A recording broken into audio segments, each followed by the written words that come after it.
New York, New York, all the Empire State politics you need to know. We're going to give it to you in just a few New York minutes. And representing the Democrats, our good friend Richard Brodsky, former Assemblyman, senior fellow at Demos, and professor at NYU. And representing the Republicans, John Cahill, former chief of staff to Governor George Pataki and former commissioner of New York State's Department of Environmental Conservation. Gentlemen, let's start. First is Assembly Speaker Sheldon Silver, taking a lot of heat for his protection of disgraced former member Vito Lopez. Lopez, as you all know, accused of sexually harassing female employees. Silver did little to stop Lopez and even authorized secret payment of more than $103,000 in taxpayer funds to hush Lopez's alleged victims. Lopez accused of groping, kissing two of his staffers without their consent and repeatedly harassing several female employees with inappropriate questions, asking them not to wear bras, even asking others to touch his tumors. It gets more and more gross the more you read here. All right. We all agree Vito Lopez doesn't have a defender on the planet. The question, though, is Sheldon Silver, and I'll start with you, Richard. Even he acknowledged that he would have handled it differently if given a second chance. But is that enough? Did he, in ways, abet here Lopez? No, and after it was brought to his attention, were people, young women, put at risk because he was allowed to stay where he was? He did not. At the time that Sheldon made the mistake he made, the issue only was Vito being a jerk. The assault charges, the groping, that stuff was not part of that first go-round. He should have done more. That's fine. I'm not a believer in the death penalty. This is a guy who's done a great deal for a lot of people, including George Pataki. He's acknowledged the mistake. It's time to move on and let him go forward. The issues here are not to be settled by lopping off a couple of heads and everybody going home happy. The issues here are deep, profound, and need much broader resolve than blaming one guy. Everything I read, though, nobody, other than one Democrat maybe, is calling for a coup here. And we've seen coups in Albany before, so it certainly looks like Sheldon Silver, for a lot of reasons, is going to keep his position. Do you think he should? The speaker's going to be there for quite some time. No, I don't think he should. I think the underlying facts here are really disturbing and really, I mean, it's the epitome of what's wrong with Albany. Well, what's the worst thing you think that Silver did? What Vito Lopez did to these young women is horrendous. But the fact is that the speaker abetted this. He allowed it to happen. This is not the first time a sexual harassment charge has been brought somebody in the legislative chamber in which it was not handled appropriately. And there should be zero countenance. Can you point to another organization in the country where we'd have secret payments, hush money paid to an employee, John, and nothing happens to the person money. Yes, John, it was a settlement of a lawsuit. But who's paying you for it? You did that under George it's a settlement Pataki of the lawsuit that was not even, that they required that the plaintiffs here were not to disclose. It was hush money, Richard. It should have been, there's no transparency. Every governor's and done no it. one can. No, we haven't done it. We've never didn't paid settle for a lawsuits? sexual harassment suit by one of our executives. No, it's never happened. It's never happened to one of the members of his see. cabinet. Never. Okay. A question came and this out is the first time, by the way. Out of another lawmaker who got in trouble, Assemblyman Nelson Castro. This guy's actually thinking of running for the very seat he was just forced to vacate as part of a perjury plea deal. Now, some of the fellow lawmakers having fun with it. New York State Democratic Party co-chair Keith Wright joked, what would he run for? New York's finest informant. Now, I know this was a slip of the tongue or a joke or an attempt at humor here, but seriously, without naming names, does Albany fully get the scope of just how bad things have gotten, where they're joking around that this guy's worst offense is that he's an informant? And let him yell for a minute, and then I'll go. No, they haven't gotten it. Why would they? What has changed in Albany fundamentally that would get the legislators to change how they act? They're reelected every time with the support of their leadership. The leaders raising the money. They're running the districts. They're given member items to spread throughout their district. Nothing has really changed. And until, frankly, term limits or something dramatic happens, transparency, some sort of direct accountability of the legislatures and their conduct, it's not going to change. It will be the same thing over and over again. I guarantee you a year from now, we'll be talking about some other legislatures that are under indictment or investigation. It's not going to change until the fundamental way the legislature conducts itself changes.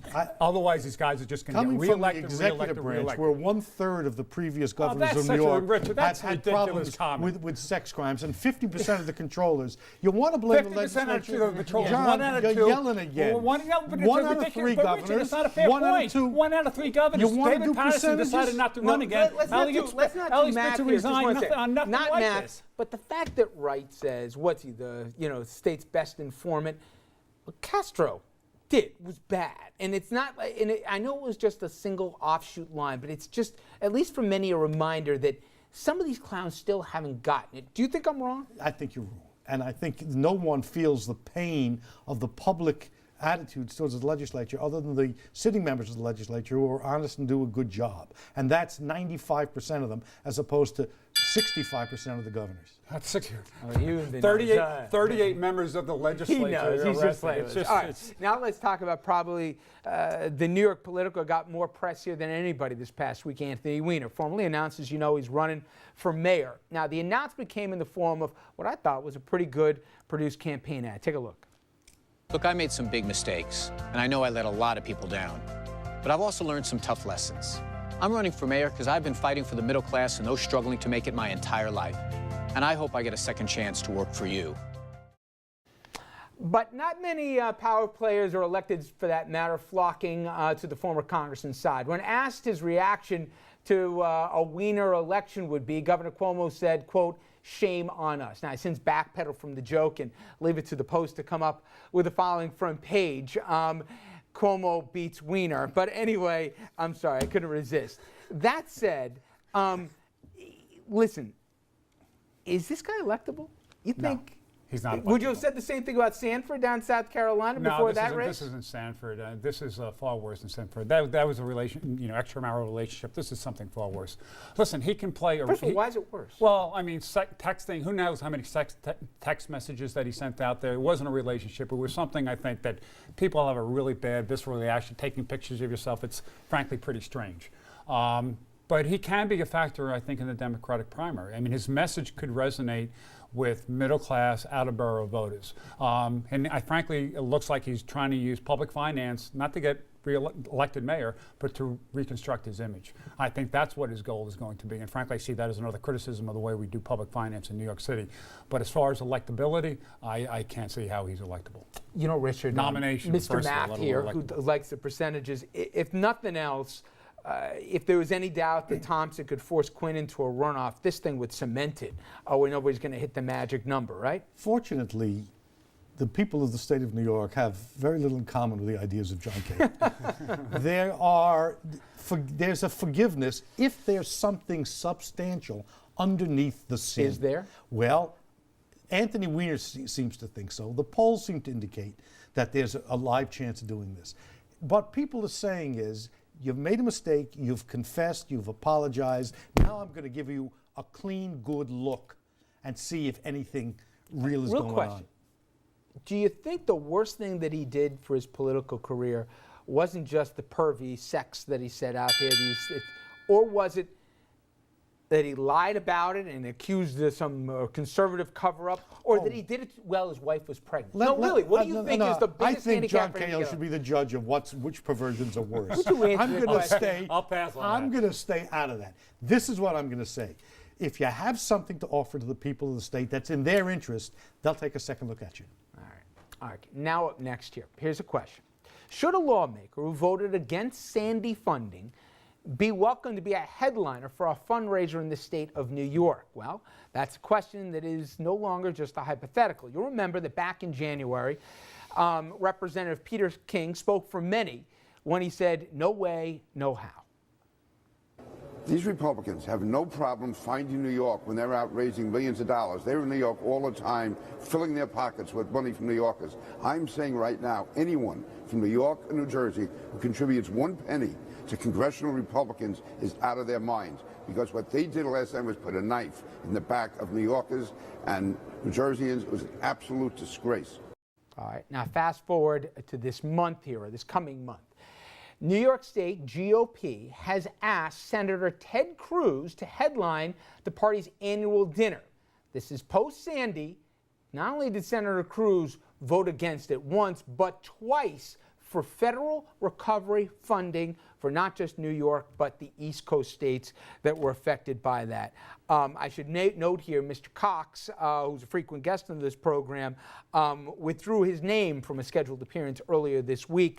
And I ask you, Mr. Cahill, what the heck is the Republican Party thinking? Listen, I don't think that there's a lot of issues that a lot of Republicans in New York State would not agree with Senator Cruz on, and certainly the vote on Sandy would be one of them, although it should be mentioned that there was typical Washington fashion. That bill was lauded up with a lot of Fair enough, but 1 second.